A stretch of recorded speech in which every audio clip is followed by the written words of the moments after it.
Welcome to today's session of the RJ Speaks channel. And from the title, you can tell that I'm here to share my exam FM experience and to warn you from some habits we all do as students or exam candidates that leads to a failure. So I don't want you to try 3 times before passing like myself, even though I'm not so regretful because at least I learned from my failures, and that's the importance of going through a failing experience. It actually did not make you a failure, but you don't have to waste your mistakes. You have to learn from them. So to get going, or even before I start, have you subscribed? If not, kindly do so to keep posted on the rest of the videos that I post. So I would say one of the things that we do as exam candidate, or I did, let me just personalize this. So this is from a personal point of view. I did that did not make me pass on my first and second attempt. One is not covering the material sufficiently. I know we all hear this several times, but maybe the material you're using is not as enough or sufficient as what's required by SOA for you to pass this exam. So irrespective of the material you're using, make sure it's consistent with what you ought to learn for the exam. I hope that's quite simple. Then also, I would say trying to take the exam in a time where you feel you don't have enough time to study. I really appreciate multitasking because I'm one of the people who love multitasking, but trust me, irrespective of your multitasking skill, we also have to make sure our goals are realistic. Sometimes we place these exams in periods, in periods that we know we can hardly make time to study, and that happened for me for my first exam and my second, in a very busy time. So maybe you have a lot of things going on. If you think you can manage, that is fine, but be realistic about setting goals. Do not think I want to take maybe PE January, even though it's possible though, but PE in January, FM in February, but just make sure it's realistic, it matches your goal. Don't do it because other people are doing it, but check your own timeline to see, okay, can I do this within a space or within a period of 6 months, like I did? Cool. So let me just give you the failing track record. So it was P in July 2021, right?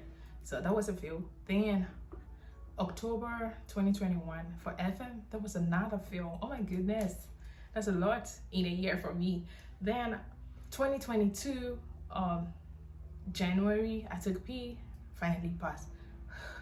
The girl has been tired. Then April 2022, that's 3 months difference, failed for FM again. Oh my goodness, then bounced back.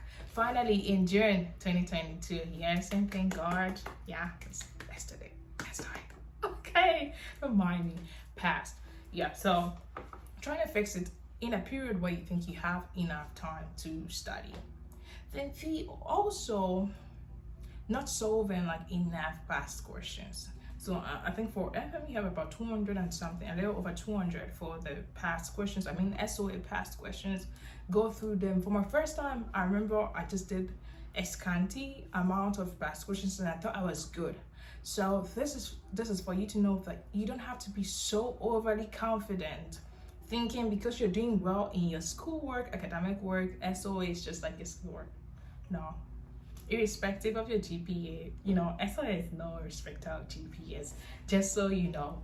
So then go through the past questions and make sure you understand every solution like sufficiently. Not that it's easy for you to think you understand by looking at it, like looking at the solution, say, okay, I get it, maybe this is immediate, this is due, okay, should have been like. And it's another thing, being under the pressure of timed exam and knowing what to do. So I must say, go through it sufficient enough. And I think for my first time, I did not really learn how to time myself. So in taking the exam, so for me, I use coaching actuaries and highly recommended 5-star. Shout out to my coach, Coach Kesta. Okay, so what was I saying? So back to the calculator tricks as well, and timing. So the calculator helps you with your timing. So for me, in using coaching, actually, sometimes I would allow the time to elapse the 3 hours because I'm doing it from the comfort of my house, and which is so not advised. So always make sure you take timed exams. I know for some people, maybe paying for coaching actuaries might be a problem. So taking this online exams might be a problem too. But SOA offers free sample exams on their site for free, which is time. So you can do that.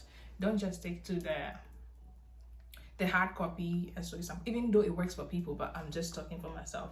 So I took advantage of the timed ones. So for my first 2 attempts where it was a failure, trust me, I didn't really go by the time. And in each of those 2 failures or failed attempts, time was like against, I was so behind time and I had to guess on a lot of questions. But in my third one, I made sure I do not make those same mistakes again. And that's why you have to learn from every field experience that you have. So I would say these were some of the things that I did. And I think overconfidence in the exam room as well. So for instance, maybe you feel you're so good with loans and bonds, or you're so good with annuities or interest rates, like any of the sections, and you come across a question that you feel you could solve, but you realize you're still getting the wrong answer. And instead of moving on, you feel, no, I'm so bigger than SOA. So I gotta get this question correct before moving on. And before you say jack, 10 minutes might be gone. And you know, I think averagely you have 35 questions and 3 hours to finish. So averagely you have about 5 minutes to finish each question. So if you're already spending 10 minutes on one, you've screwed up on some other questions, even though some questions might take less. Overbrooding on a particular question that you feel you should have gotten right is a waste of time. So then what did I do in my third attempt for me to pass? So I was taught this technique anyway. So someone taught me this, or my mentor taught me this. Yeah, so one, like your first hour for the exam, you know you have 3 hours, yes. So your first hour for the exam is for glancing through the whole questions. So let's say you start from question 1. If question 1 feels like a question you cannot do at all, you just move. You don't have to sit there for the whole 5 minutes before you move to the next. Other than that, by the time you are through, you don't have enough time to do them. So your first hour is for glancing through questions that you feel you can do them without thinking. Okay, so for me, questions that I can do without thinking will probably be spot rates, you know, like market value, net present value, like swaps, you know, like it's just or exact matching. Oh my goodness, whether I'm asleep or you know, that kind of thing. Those questions just get me excited, especially for exact matching and full immunization. So for such questions, I know these are my strengths. So once I see questions like that, I know I don't have to think much. Then I do them. Like for the first 1 hour, I clear all such questions. Or a very simple section 1 question, I do them. So while glancing through, there's some questions that I know I can do them, but I need enough time to solve. So for those questions, I flag them, and the flag button is below your screen for the exam. I flag them by clicking on the flag button. I know you know what flag looks like. Okay, got you. You smart. Yeah. So you flag them, and once you are through with all the questions you are very confident about, you come to the next hour. You come and solve all questions that you flagged. So remember, flagged questions are questions that you know you can solve. You're 100% sure that you can solve, but you need enough time. Like, you know, like bonds, like annuities, you have to adjust comparison dates, like increasing annuity, Macaulay duration, when you know some parts are excluded. You have to be like, you just have to be really, really careful and meticulous about this. So for such questions, the next hour you clear all of them. Then lastly, for your last hour, you come and face the course. Okay, so by the course, I mean questions that you feel you may not have any idea about, but it's rare, you know, actually it's rare for you not to have any idea at all. And most often when you solve questions that you're very comfortable with and come back to questions that you flagged. By the time you come back to those questions you thought you could not do, I think 9 out of 10 times or 8 out of 10 times, it's just my own speculation. The probability could be wrong though, but most often by the time you come, you'd have ideas about those questions. So instead of wasting time from the beginning by solving questions that you might not have any idea about at the detriment of questions that you could have easily solved, guys, let's be smart. So you don't want to score wrongly on things that you were not so sure about, as well as score wrongly on questions that you were so sure you could have solved because you did not have enough time. So let's do this. So we have this 3 steps. First hour, you go through questions you are so 100% sure about. Second hour, you sweep all questions that you flagged. You know you can do them, but you need much time to do. Then lastly, you go and face the gods. Maybe loosely, I want to term that as such. And if you pray before starting your exam, when you get into those questions that look like gods, you have to pray more. So for me, to be frank, I had to pray. I had to lay my hands on the screen. I know it's funny, it doesn't make sense to you, for some of you, but trust me, I do that when I get to exam room. I just had to lay my hands on the screen and commit myself to God, because I'm not about to fail again. After the attempt, no. Okay, so anyway, that was what I did. And for the calculator tricks, so you know your calculator is able to solve and store values, so it makes your work easier. And you should know how to use this for FM exam takers. Yeah, your BA 2+, let me just bring it closer. That's what it looks like. So BA 2+, get it. And someone might ask, why do you have 2 of your TI 30? Can you guess? Okay, so I actually went to the exam with 2 of these calculators. It actually has the same function. There's no difference. Would you say I have trust issues? No. Okay, so maybe this was like a trauma for me. Just a day or 2 before my exam for January, I just saw one of the calculators blinking, low battery, low battery, low battery. I'm not about to fail again. No, I'm so sorry. I'm not about to fail, so I just decided to get an extra one. Even though this is very recommended for FM, this also plays a good role. For some people, they're able to pass with just one. That's fine by me. But in my own, from my own experience, I think this also helps, because for fractions, it's easier to look at them. For divisions, for storing values also, it makes my work easier. And trust me, even with these 2 calculators, I mean 3, me going to the exam room with 3, I still go on with spare batteries. Yeah, that's how safe I played for my exam, because I was not ready to be messed up, because I was so ready. And so what made me ready? I would say, one, going through all the SOA past questions. Yeah, I did calculator tricks. I did them too. I worked on my speed, because for my first exam, I struggled with speed, trust me. Like, even for my second, I thought I was ready, but so speed was a problem for me. So I tried, I think the best indicator or something to measure your speed is the SOA one, because for that one you can't pause. I mean, the SOA online sample questions, you can't pause. But for other learning materials, you can pause your exam. So if you want to be really disciplined, you can try the SOA samples in your last week of preparation for the exam. I'd also say that I tried the TIA exams. I think I tried 2 of them, and their results was not so bad for me. And that's when it feels like, oh my god, then I'm kind of prepared. I took SOA samples, I finished them, I did adapt and made sure my end level was about 6 this time around. The first time, you don't even want to hear about my end level. My end level was so low, to the lowest, but I don't know for what reason. I thought I didn't believe in magic, but after trying to write an exam with such a lower end level, thinking I would pass, I just know now that that was magic. I was expecting magic to happen anyway.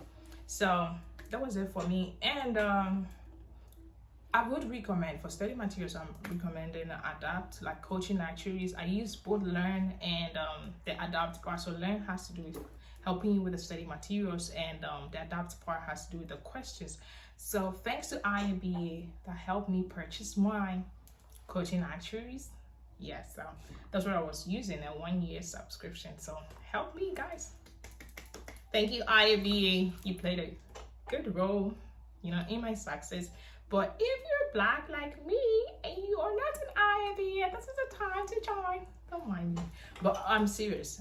If you want to take this actual career seriously and you're not in any good community, then I recommend to you the International Association of Black Actuaries. I think for my video, I did one video on the IABA scholarship, and I have the link there. Just go and join for so much or so many benefits.